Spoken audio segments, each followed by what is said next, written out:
Hello booktube, Aaron here, hope you're doing okay. Today I'm going to do a tag and I'll do the New Year's book tag.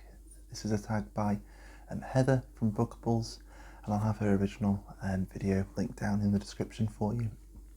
I haven't been tagged by anyone in particular to do this, but I've seen that Jason from the channel of A Disappointed Man and also Hannah from Hannah's Books both did this tag relatively recently and both extended an open invitation, an open tag to this, so I thought I'd consider myself tagged and go ahead with it, and also extend that invitation on to you if you're watching and you'd like to do it, so please consider yourself tagged.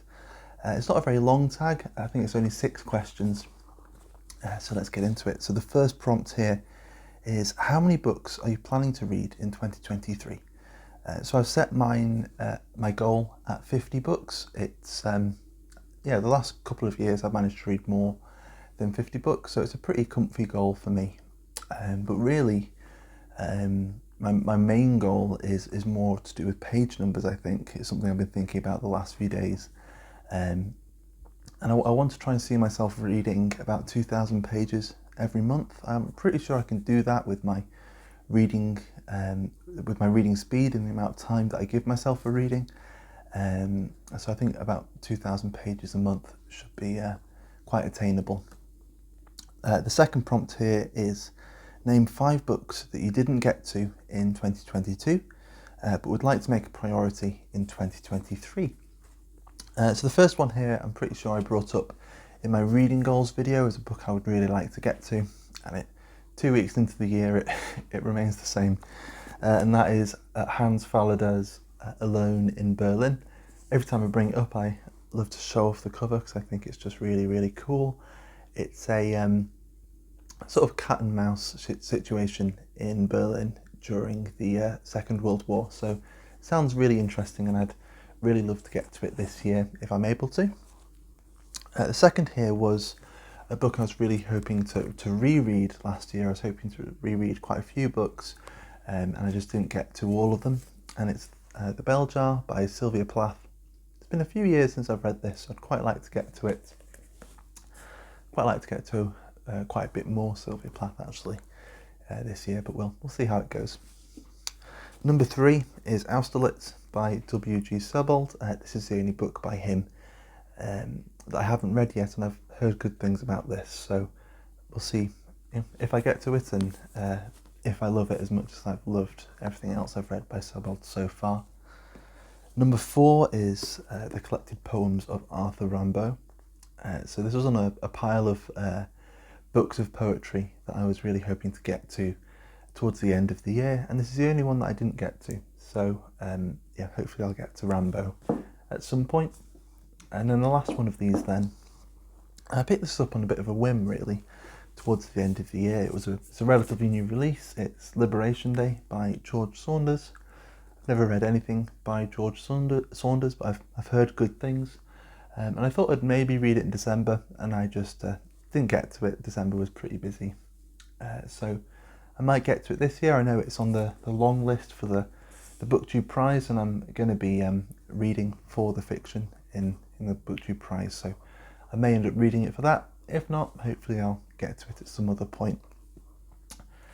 Right, prompt number 3 is, what genre do you want to read more of? And really it's poetry, which I suppose is maybe a little typical if you've been watching this channel for a little while.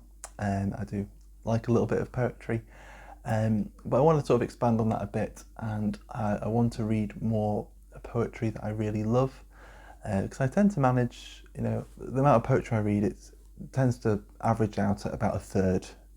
During the year, about a third of my reading is poetry, and I was just finding that last year, although I read a lot of poetry, the amount of poetry I really engaged with and really loved was relatively low, really, within the number of books that I read, and so I thought I'd try and focus on reading poetry I love, or just trying to leave some room for more poetry so that I have time to explore and find new things, but also then go back to the stuff that I know I enjoy and the stuff that really inspires me. So I'd love to read much more poetry this year, and yeah, just get back to the stuff that gets me excited.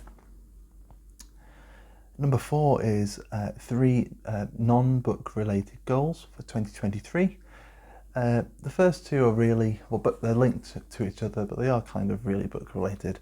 Number 1 is to write more, so I do enjoy writing, and I used to spend quite a lot of time writing, and last year was just pretty rubbish really, so I barely did any, so I'd quite like to write more.